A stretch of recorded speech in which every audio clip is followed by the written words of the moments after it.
Good morning students, class 9। आज हम lesson 3 पढ़ेंगे। लेसन 3 में आपको सबसे पहले लेसन 2 में पढ़ा दिया था तत्व पढ़ा दिए थे ना, जो लगभग 118 है। तत्व क्या है? एक ही प्रकार के परमाणुओं का समूह, जैसे हीलियम है, He, एक ही है ना। तो एक ही प्रकार के परमाणु के समूह को हम क्या कहते हैं? तो सोना है, चांदी है, लोहा है। तो एक ही प्रकार के परमाणु के समूह को क्या कहते हैं? तत्व कहते हैं। इसके बाद देखिए परमाणु, इन सबकी परिभाषा याद होनी चाहिए। परमाणु किसे कहते हैं, अणु किसे कहते हैं, यौगिक किसे कहते हैं, इनकी परिभाषाएं याद होनी चाहिए सबको। परमाणुकता किसे कहते हैं, परमाणुकता, इस सब की परिभाषाएं याद होनी चाहिए। तो सबसे पहले हम पढ़ते हैं तत्व। एक ही प्रकार के परमाणु को समूह को, एक ही प्रकार के परमाणुओं के समूह को, एक ही प्रकार के परमाणुओं के समूह को क्या कहते हैं? तत्व। एक ही प्रकार के परमाणुओं के समूह को, एक ही प्रकार के परमाणु के समूह को तत्व कहते हैं, तत्व कहते हैं। जैसे हीलियम, लोहा, सोना, चांदी, ये है। अब परमाणु किसे कहते हैं? देखिए परमाणु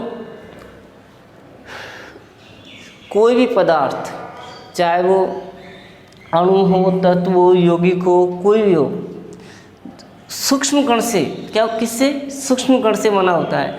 कोई भी पदार्थ, चाहे तत्व, यौगिक, अणु, कोई भी हो, सूक्ष्म कणों से बना होता है। और इन सूक्ष्म कणों को हम क्या कहते हैं? परमाणु। कोई भी पदार्थ जो सूक्ष्म कणों से बना होता है, उस सूक्ष्म कण को हम क्या कहते हैं? परमाणु कहते हैं। मतलब इसको और अधिक भागों में विभाजित नहीं किया जा सकता। अणु क्या होता है? 2 या 2 से अधिक परमाणुओं का समूह जो रासायनिक बंध द्वारा जुड़े होते हैं।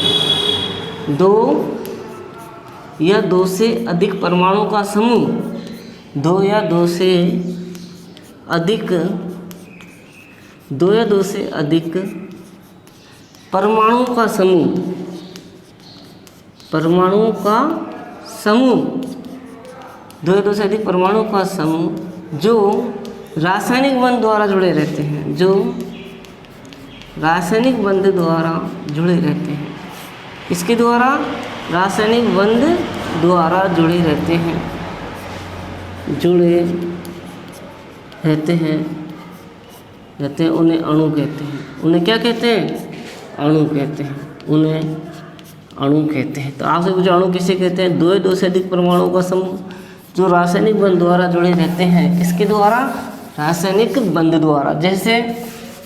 जैसे में क्या आएगा इसमें? O2 है, 2 या 2 से अधिक है, 2 या 2 से अधिक है, P4 है, S8 है, ठीक है, O3 है। तो 2 या 2 से अधिक परमाणुओं का समूह जो रासायनिक बंध, इनमें रासायनिक बंध होता है कि ये कौन से बंध द्वारा जुड़े रहते हैं, जैसे ये जुड़ गया, ऐसे रासायनिक बंध द्वारा जुड़े रहते हैं, उन्हें हम क्या कहते हैं? अणु कहते हैं। अब इसके बाद देखिए परमाणुकता किसे कहते हैं? परमाणुकता क्या होती है? परमाणुकता किसी भी अणु में उपस्थित, किसी भी अणु में उपस्थित परमाणुओं की संख्या, किसी भी अणु में उपस्थित परमाणुओं की संख्या, किसी भी अणु में, परिभाषा है, किसी भी अणु में, किसी भी अणु में उपस्थित परमाणु की संख्या, किसी भी अणु में उपस्थित परमाणुओं की संख्या, परमाणुओं की संख्या, किसी भी अणु में उपस्थित परमाणु की संख्या को उसकी क्या कहते हैं? परमाणुकता। क्या कहते हैं? उसकी परमाणुकता कहते हैं। आपसे पूछे परमाणुकता किसे कहते हैं? तो किसी भी अणु में उपस्थित परमाणु की संख्या को क्या कहते हैं? परमाणुकता। जैसे O2 लिख दिया और आपसे पूछ लिया इसमें ऑक्सीजन की परमाणुकता बताइए, तो कितनी होगी? 2। कितनी होगी? 2। क्यों होगी 2? क्योंकि इसमें कितने परमाणु जुड़े हुए हैं? कितने परमाणु हैं? 2। जैसा आपसे पूछ ली P4 में फास्फोरस की परमाणुकता बताइए, कितनी होगी? 4। जैसे S8, इसमें पूछ ली सल्फर की परमाणुकता बताइए, कितनी होगी 8, कितनी होगी 8। तो किसी भी अणु में उपस्थित परमाणु की संख्या को उसकी क्या कहते हैं, परमाणुकता। जितने भी इसमें परमाणु जुड़े हुए हैं नीचे आपको लिखे मिलेंगे 4, 3, 2, 8 जितने भी, तो वो उसकी क्या कहलाएगी, परमाणुकता। क्या कहलाएगी, परमाणुकता। ये उदाहरण है इसके, जैसे O2 में इसको कहते हैं डाइऑक्सीजन। O2 में ऑक्सीजन की परमाणुकता 2 है, ऑक्सीजन की परमाणुकता 2 है, कितनी है, 2 है, ठीक है। अब आपको एक परमाणु, द्विपरमाणु, बहुपरमाणु ये याद रहने चाहिए। जैसे ये H लिख दिया मैंने, तो ये क्या है, एक परमाणु जिसमें एक परमाणु की संख्या होती है। अब मैंने लिख दिया O2, ये क्या है, ये तो हो गया एक परमाणु, एक परमाणु कहेंगे इसको, क्योंकि इसमें परमाणु की संख्या कितनी है, 1। ये लिख दिया द्विपरमाणु, क्या कहेंगे इसको, द्विपरमाणु। क्यों, क्योंकि इसमें परमाणु की संख्या कितनी है, 2। आपसे मुझे एक परमाणु के उदाहरण बताइए, द्विपरमाणु का एक उदाहरण बताइए, है ना। अब मैंने लिख दिया P4, ये क्या है, चतुर्परमाणु। क्या ये, चतुर्परमाणु, चतुर्परमाणु जिसमें 4 है। अब मैंने ऐसा 8 लिख दिया, तो इसको क्या कहेंगे, बहुपरमाणु। क्या कहेंगे इसको, बहुपरमाणु, जिसमें परमाणु संख्या अधिक है 4 से। बहुपरमाणु के, चतुर्परमाणु के, द्विपरमाणु के, एक परमाणु के, तो जितने इसमें परमाणु होते हैं वो इसकी तो परमाणुकता हो गई, नाम ये हो गया इनका, ठीक है। ये अब पढ़ते हैं यौगिक। यौगिक क्या है, यौगिक एक प्रकार से निश्चित परमाणु का संयोजन से बनता है, निश्चित से, और जो मिश्रण बनता है वो अनिश्चित से बनता है, यौगिक। तो यौगिक किसे कहते हैं, 2 या 2 से अधिक परमाणु, 2 या 2 से अधिक तत्वों के परमाणुओं के, 2 या 2 से अधिक, 2 या 2 से अधिक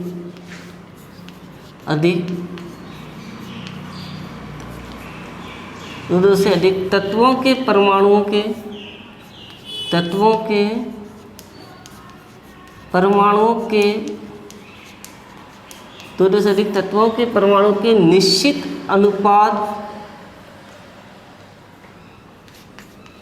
अनुपात में अधिक तत्वों के परमाणु के निश्चित अनुपात में रासायनिक संयोजन से मिलकर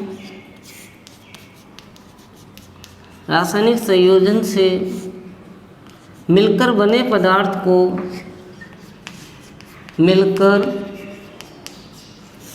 पदार्थ को, 2 से अधिक तत्वों के परमाणु के निश्चित अनुपात में रासायनिक संयोजन से मिलकर बने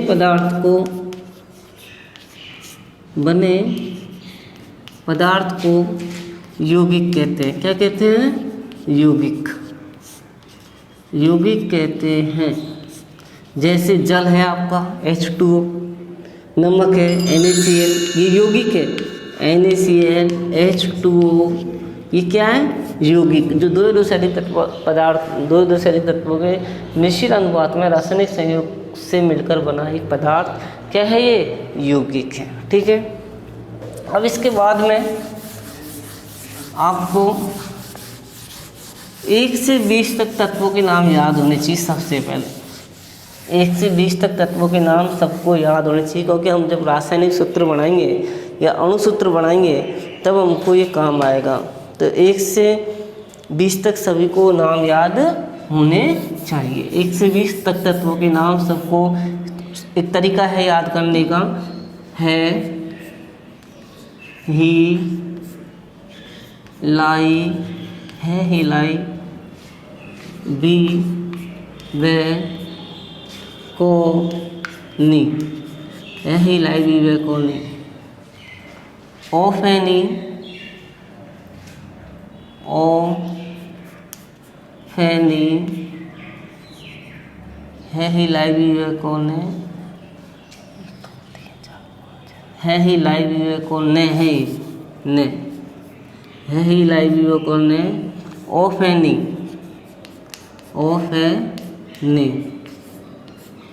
ओफेनी, ना मंगाई, आलू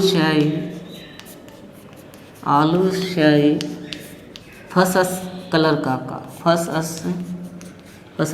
अल अर्का का। ये 20 तत्व तो सबको याद होने चाहिए। है का मतलब होता है H, हाइड्रोजन। क्या कहते हैं इसको? हाइड्रोजन। ही का मतलब होता है He, हीलियम। लाई का मतलब होता है Li, लिथियम। बी का मतलब होता है Be, बेरिलियम। बी का मतलब होता है बोरॉन। को का मतलब होता है कार्बन। एन का मतलब होता है नाइट्रोजन। ओ का मतलब ऑक्सीजन। एफ का मतलब फ्लोरीन। नी का मतलब नियोन। ये 1 से 10 तत्व हो गए। Hydrogen, helium, lithium, beryllium, boron, carbon, nitrogen, oxygen, fluorine, neon, है ना। और ना का मतलब होता है सोडियम, Na। मंगाई का मतलब होता है Mg, मैग्नीशियम। आलू का मतलब होता है एल्यूमिनियम, Al। साई का मतलब होता है सिलिकॉन, Si। एस फस, इसका मतलब होता है फास्फोरस। अस, इसका मतलब होता है सल्फर। अल का मतलब होता है एल्यूमिनियम, Al। अर का मतलब होता है आर्गन। और का मतलब होता है के, पोटेशियम। और Ca का मतलब है कैल्शियम। तो ये 1 से 20 तत्व है, ये सबको याद होने चाहिए। Hydrogen, helium, lithium, beryllium, boron, carbon, nitrogen, oxygen, fluorine, neon, sodium, magnesium, aluminium, silicon, phosphorus, sulphur, aluminium, argon, potassium, calcium. Number है इनके 1, 2, 3, 4। ये नंबर इनके, ये इलेक्ट्रॉन संख्या होती है इनमें, ये परमाणु नंबर इनके 6, 7, 8, 9, 10, 11, 12, 13, 14, 15, 16, 17, 18, 19, 20। ये जब तक आपके तत्व याद नहीं होंगे आप रासायनिक सूत्र नहीं बना सकते। तो आपको 1 से 20 तत्व तो कम से कम याद होने चाहिए। ये जो नंबर है, नंबर सही तो होना चाहिए। आपसे पूछ ले 5वां नंबर क्या है, 6 नंबर क्या है, या फिर दे दिया कि एल्यूमिनियम का नंबर कितना है कि 13। ये याद होने चाहिए कहीं से भी। ऑक्सीजन का नंबर कितना है 8। 9 नंबर का कौन सा है फ्लोरीन। 5 नंबर का कौन सा है कि बोरॉन। तो ऐसे याद होने चाहिए। 3 नंबर का लिथियम, 20 नंबर का कैल्शियम। तो ये याद होने चाहिए। इसके बाद देखिए ये आपके कहाँ काम आते हैं, कैसे काम आते हैं वो देखिए। इसमें आपको सबसे पहले इनका इलेक्ट्रॉनिक विन्यास देखना पड़ेगा। इलेक्ट्रॉनिक विन्यास देखिए कैसे देखते हैं। इलेक्ट्रॉनिक विन्यास हम किसी का भी लिखते हैं इलेक्ट्रॉनिक, ये 1 से 20 का लिख सकते हैं। आप सबका निकाल के देखना इलेक्ट्रॉनिक विन्यास कैसे निकालते हैं। एक बार निकालना सिखा देता हूँ, इसके बाद सही सकते याद होगी आपको। इलेक्ट्रॉनिक विन्यास सबसे जो है पहली कक्षा होती है, दूसरी होती है। पहली कक्षा में अधिकतम इलेक्ट्रॉन होते हैं 2, ठीक है। दूसरी में अधिकतम इलेक्ट्रॉन होते हैं 8 से कम हो सकते हैं, लेकिन 8 से ज़्यादा नहीं होंगे। ज़्यादा है तो फिर वो आगे चली जाएगी कक्षा, ठीक है। ये याद रखना।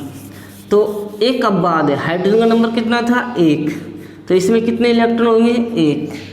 अब आपको दे दिया हीलियम, हीलियम में कितना होगा 2। लिथियम में कितना होगा, ये नहीं 3 लिख दिया, अब लिथियम में कितना होगा 2, 1 है लिथियम। इसके बाद बेरिलियम में कितना होगा 2, 2। बोरॉन में कितना होगा 8 तक भर सकते हैं इस जगह हम, सेकंड वाली में 2, 3। कार्बन में कितना होगा 2, 4। इसके बाद नाइट्रोजन में कितना हो जाएगा 2, 5। ऑक्सीजन में कितना हो जाएगा 2, 6। इसके बाद कौन आ रहा है फ्लोरीन, कितना हो जाएगा 2, 7। इसके बाद में नियोन कितना हो जाएगा 2, 8। हो गए 10 तक। अब जो अगली क्लास आएगी आपके सोडियम वाली, Na वाली, इसमें क्या आएगा 2, 8, 1। ये नहीं 9 भर दिया आपने, 2 और 9 भर दिए, तो ये आपका गलत हो जाएगा। क्या आएगा 2, 8, 1। ठीक, कितनी कक्षा हो गई 3। इसमें कितनी थी 1, यहाँ कितनी हो गई 2, दो दो चल रही सब में, अब कितनी हो गई 3। आपसे पूछ लिया मैग्नीशियम का इलेक्ट्रॉनिक विन्यास क्या होगा 2 8 2। क्यों होगा, क्योंकि कितने नंबर का तत्व था ये 12, तो 12 ही इसका परमाणु नंबर है, 12 ही इसमें इलेक्ट्रॉन होते हैं। इलेक्ट्रॉन, प्रोटॉन और न्यूट्रॉन 3 चीज़ें। इलेक्ट्रॉन को ई से दर्शाते हैं, प्रोटॉन को पी से और न्यूट्रॉन को एन से। इलेक्ट्रॉन खोज जे थॉमसन ने की, प्रोटॉन की खोज गोल्डस्टीन ने की और न्यूट्रॉन की खोज जेम्स चैडविक ने की थी। ठीक है, ये प्लस होता है, ये माइनस होता है और ये उदासीन होता है। इसकी प्रकृति जो है वो ऋणावेशित है, ये धनावेशित है और ये उदासीन होता है, न्यूट्रल होता है। ठीक है, कोई आवेश नहीं होता है, इस पर आवेश रहते हैं। ठीक है, तो इसी प्रकार एल्युमिनियम में 2 8 3। तो अब आगे के आप करके करोगे कॉपी में, ठीक है, मतलब रफ में करना, चेक करना। लास्ट का बता देता हूँ, कैल्शियम। कैल्शियम कितने नंबर का है 20 नंबर का, तो 2 8 8 2 सही है ना। 8 और 2 10, 18 और 2 20। मान लो इसकी जगह पोटेशियम होता तो 2 8 8 कितने हो जाते 1 हो जाते। तो ये याद रखना। तो आज के लिए इतना ही है, इनको देखना, क्योंकि इनसे हम पता लगाएंगे संयोजकता का। संयोजकता याद होगी जब भी आप रासायनिक सूत्र बनाओगे। संयोजकता क्या होती है, किसी भी परमाणु की महत्तम कक्षा। महत्तम कक्षा इसकी कौन सी हो गई, एक ही है, इसकी कौन सी होगी 3।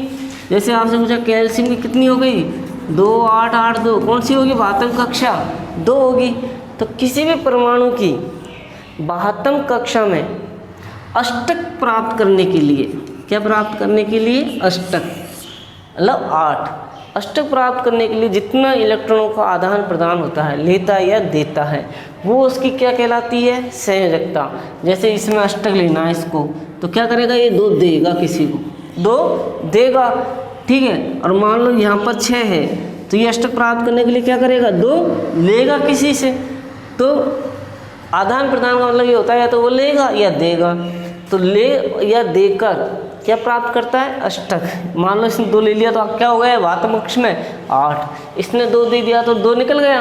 अब महत्तम कक्ष में कितने इलेक्ट्रॉन हो गए, 8।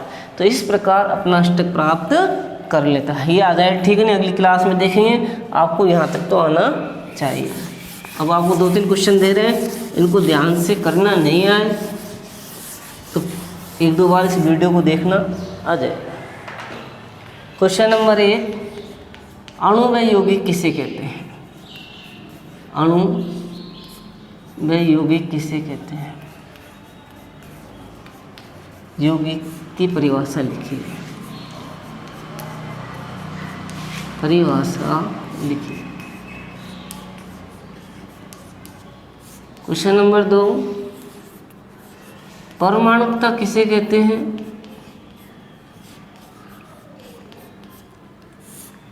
किसे कहते हैं,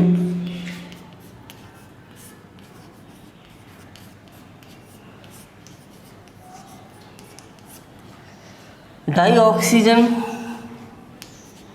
में ऑक्सीजन की परमाणुकता बताइए। डाई ऑक्सीजन में, डाइऑक्सीजन का सूत्र क्या होता है, ध्यान रखना O2 होता है। O2 में कितने परमाणु हो गए, 2। डाई ऑक्सीजन में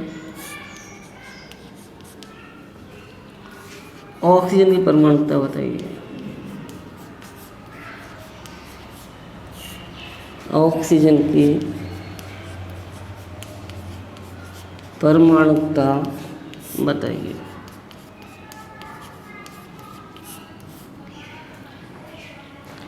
ठीक है, दोनों क्वेश्चन करने और याद करना। ठीक है, आज के लिए इतना ही।